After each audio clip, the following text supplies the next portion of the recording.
Hello everyone. On the third day of our presentation, I am dealing with the topic significance of the appearance of fog in long days journey into night. This is my personal information. Table of contents.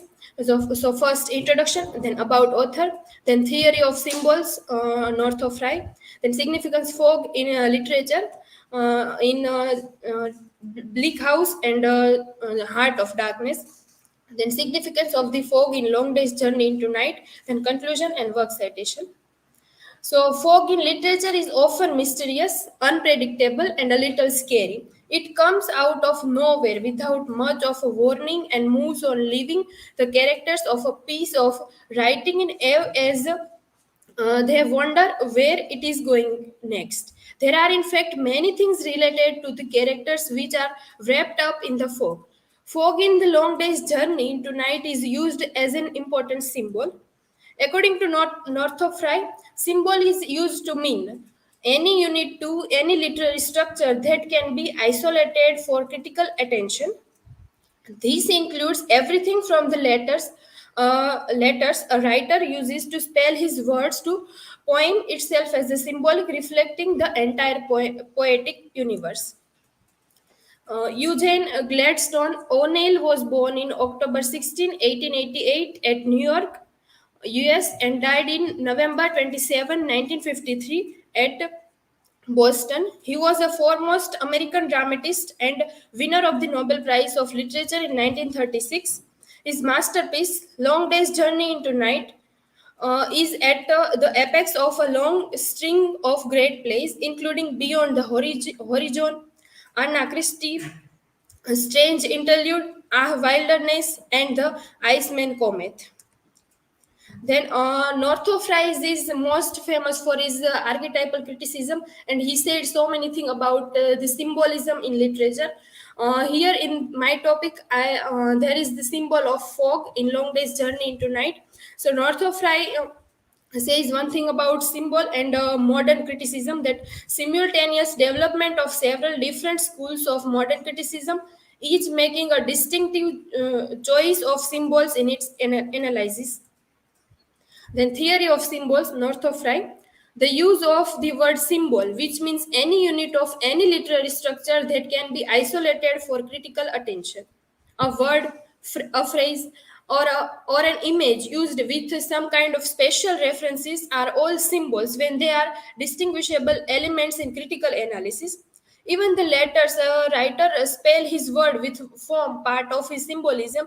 In this sense, they would be isolated only in special cases such as alliteration or dialect spellings, but we are still aware that they symbolize sound. Criticism as a whole, in terms of this definition, would begin with and largely consist of the systematizing of literary symbolism. It followed that other words must be used to classify the different type of symbolism. Fry observed that the function of signs also a sign also depends on conventional association, but the difference between sign and archetypes is that the latter are complex variables, which mean that a given archetype may symbolize a variety of objects, idea, or emotions. Northrop said that Northrop gave an example that green light, for example, may symbolize a hope or vegetable, nature or a goal sign in traffic or Irish patriotism as easily as jealousy. But the word green as a verbal sign always referred to a certain color.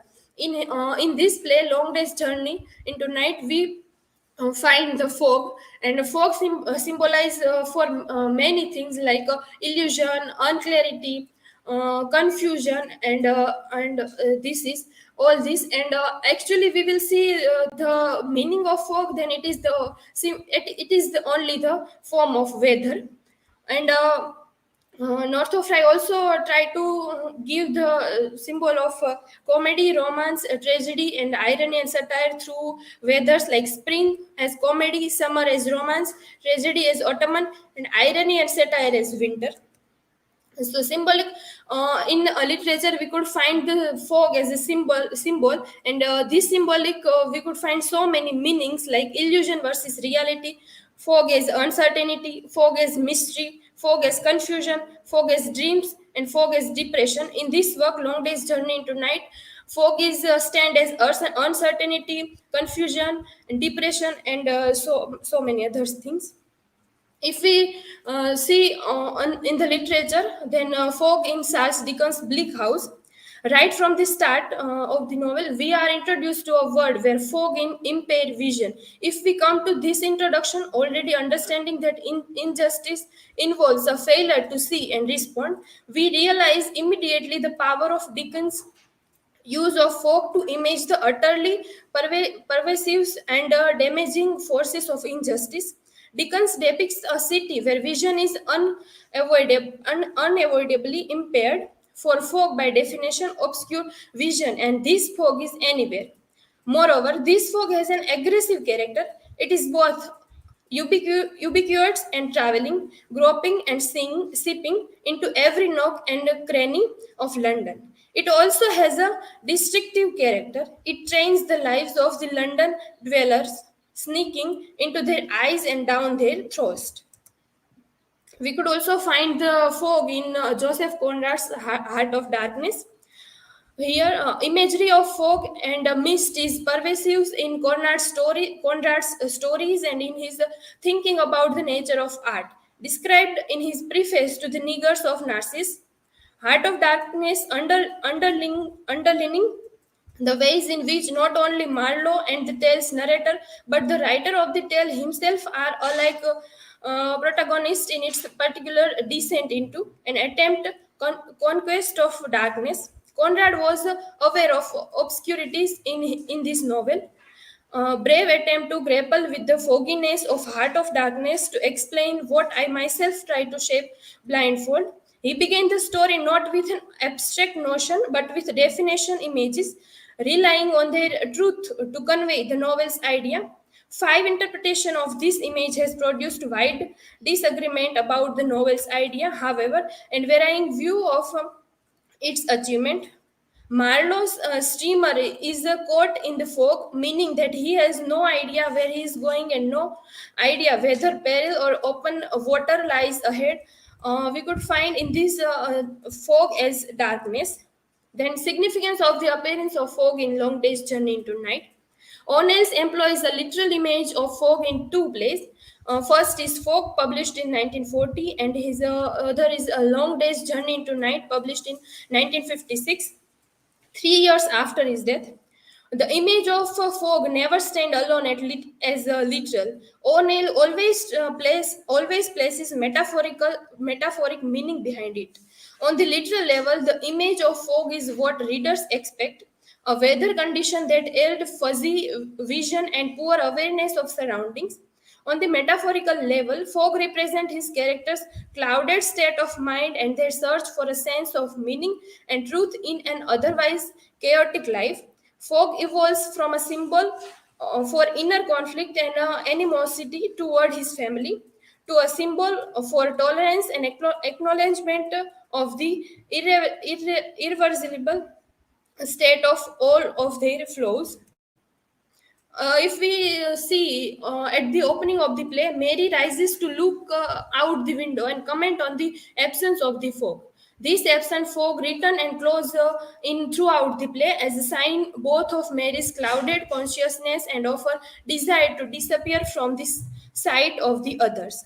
The image of fog also become a metaphor for the ways in which Mary and Edmund choose to endure and escape their traumas. The first mention of fog comes from Mary in Act 1, who noticed the day in sunny and bright as she remarked, and she said, "Thanks heaven, the fog is gone."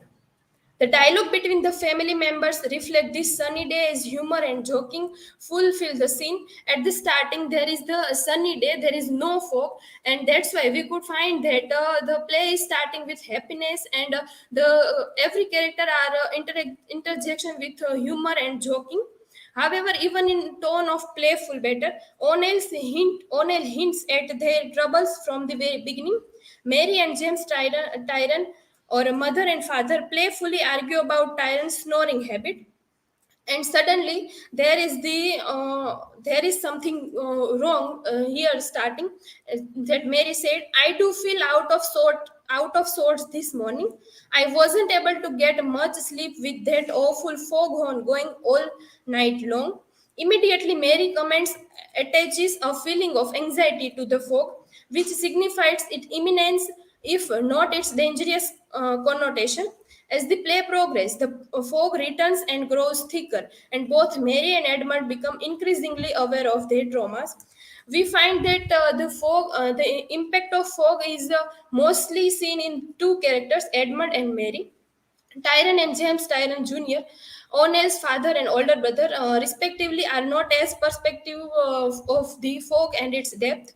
Mary and Edmund are more critically aware of its presence and power. Literal fog appear for the first time as a soft, looming presence in Act 2. Outside, the day is still fine but increasingly sultry, with a faint haziness in the air which softens the glare of the sun. As the fog began to creep into the setting, Thomas lurked closer to Mary and Edmund.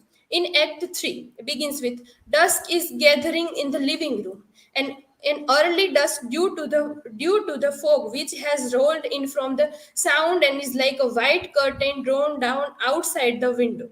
The fog reduces visibility but still allows light to shine through. However, by Act 4, the fog has completely engulfed the Tyrant family in the darkness of the night. It is around midnight. In the living room, only the reading lamp on the table is lighted. Outside the window, the wall of appears denser than ever. So we find that from the starting to the end, the fog became thicker and thicker. O'Neill create a shifting image from light to dark through this way, and evokes a tone that shifts from cheerful to somber, even suffocating. The literal fog does not remain as a simple prop for the setting. For O'Neill, the image of fog also represents the psychological journey of him and his family members over the course of one day, exemplifying a shift from simplicity to complexity in dealing with their traumas. As the day grows into night and the fog begins to brood over everything, Mary and Edmund become increasingly aware of their impending confrontations with the psychological suffering they endure.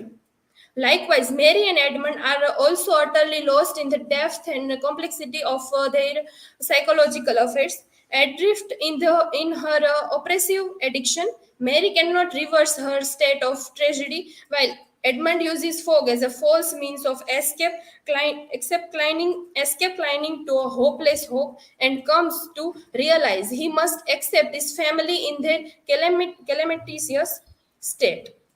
So it can be concluded that fog in this play is much faceted, and its a variable effect on different characters and at different times in the dramatic action are what distinguishes it from a potent dramaturgical device. Fog clearly indicates whether progression in this play, proceeding from fine morning to sunshine beams.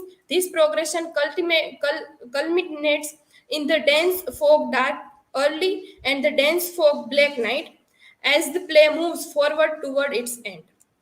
This is our work citation. Thank you.